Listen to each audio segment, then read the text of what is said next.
So Kennedy sees us through the Cuban Missile Crisis. Disaster is averted. It's an important, also kind of foreign policy accomplishment by JFK in that he looked kind of weak and maybe inexperienced in the whole Bay of Pigs disaster. And here, had kind of stood up to Khrushchev and the Soviets, and they were the first to blink. Unfortunately, we didn't get much more of Kennedy as president, as very deep, I think, emotional and psychological scar on modern America occurs in his assassination. On Friday, November 22nd, 1963, the nation was devastated by the assassination of this popular and beloved president.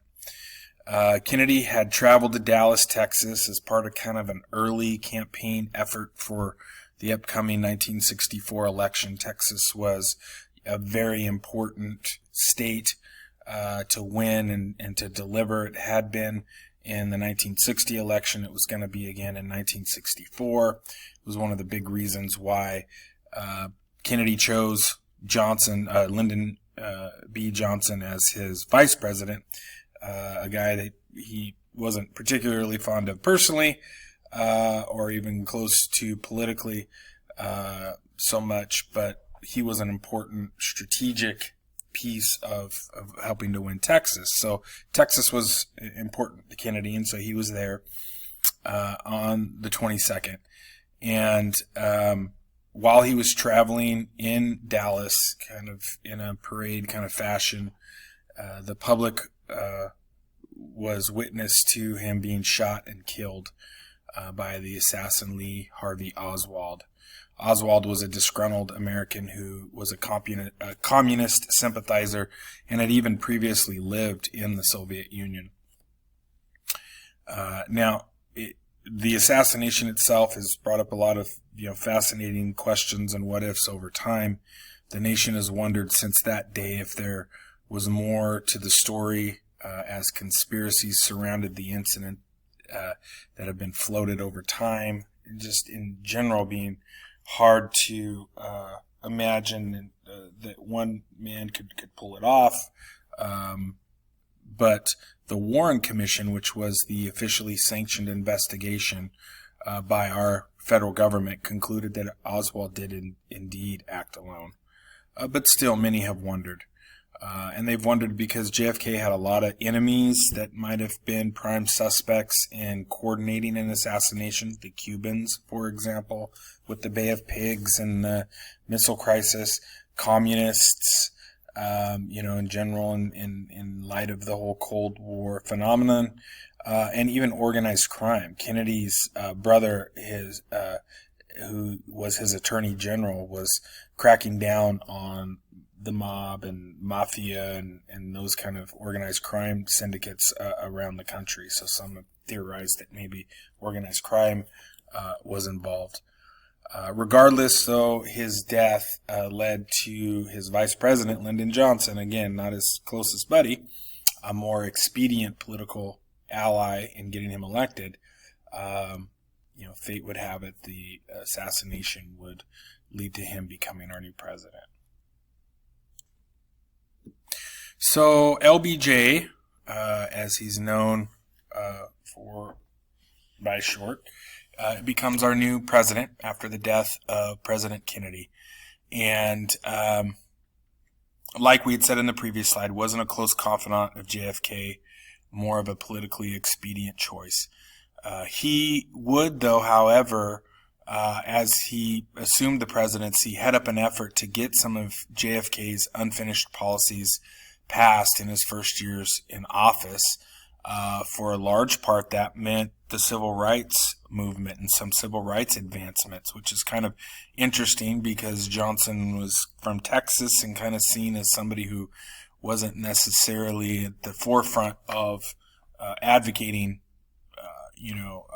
help or whatever for the civil rights movement. But again, as fate would have it, LBJ becomes the president who actually does enact a lot of the civil rights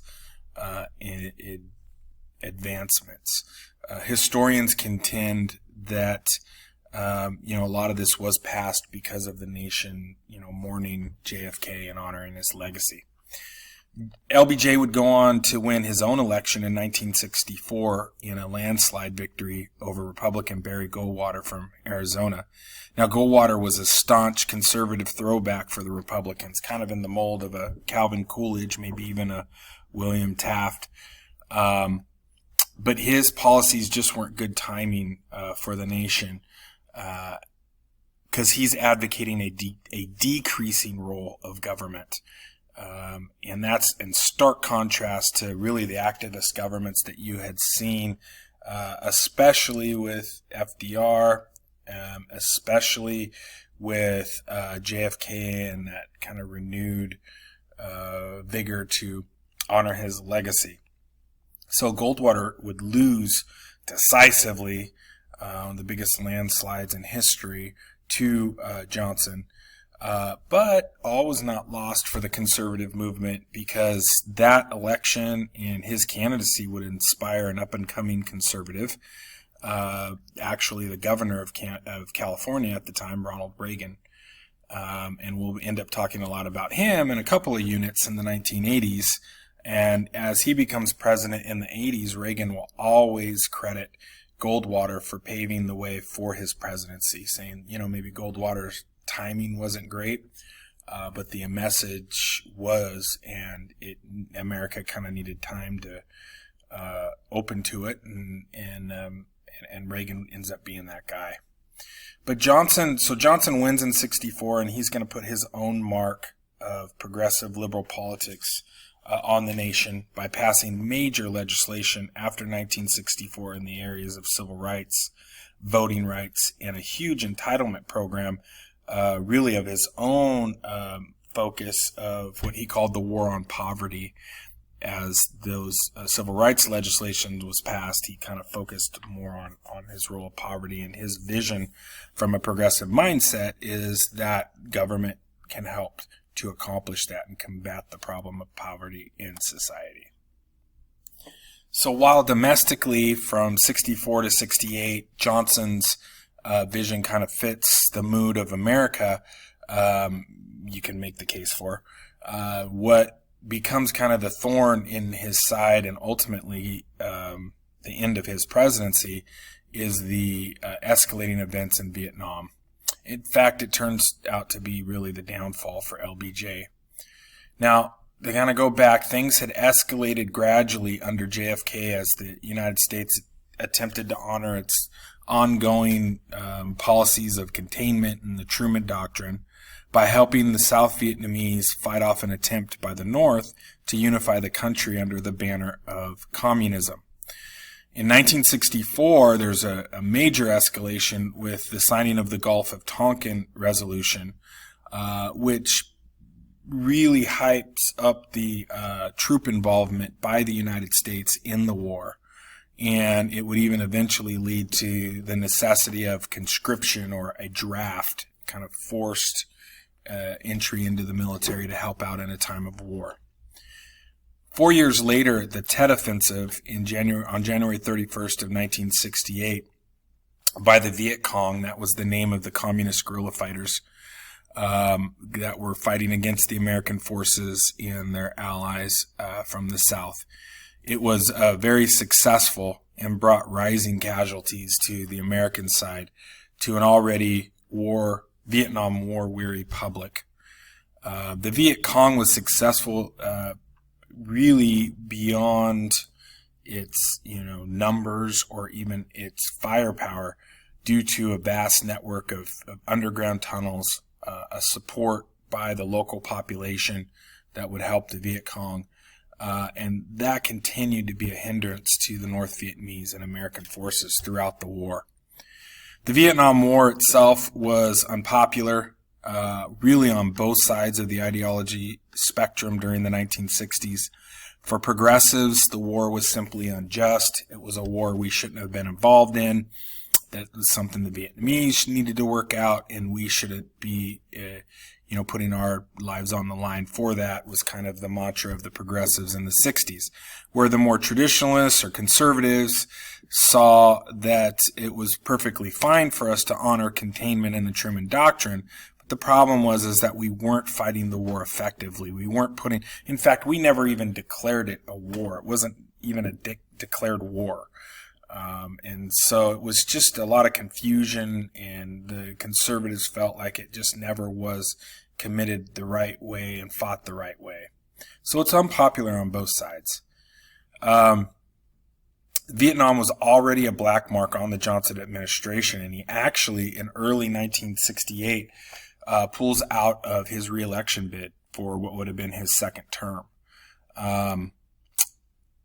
One of the things that scared him off was the former President Kennedy's brother, Robert Kennedy, who I'd mentioned before had served in his administration, had kind of fought against organized crime, was leveling a challenge to LBJ, or it was thought that he would, to get the Democratic nomination. And Johnson was fearful of losing the Democratic nomination as a sitting president. That's something that rarely, if ever, happens in history.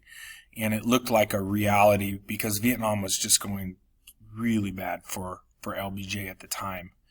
And so he bows out.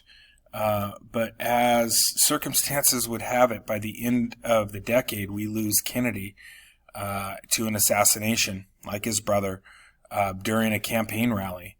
But LBJ had already withdrawn from the race. So it kind of created this vacuum that no one thought was going to be there. Probably going into the election in 68, most people thought the country would stay in Democratic hands, at least at the presidential level. And most thought it, probably at the beginning of the decade, that it would be LBJ, and then at the beginning of the year of 68, and then as the year progressed, thought, no, it's going to be Kennedy. Well, it was neither, and that will create an opportunity for the Republicans that we'll see in a further slide.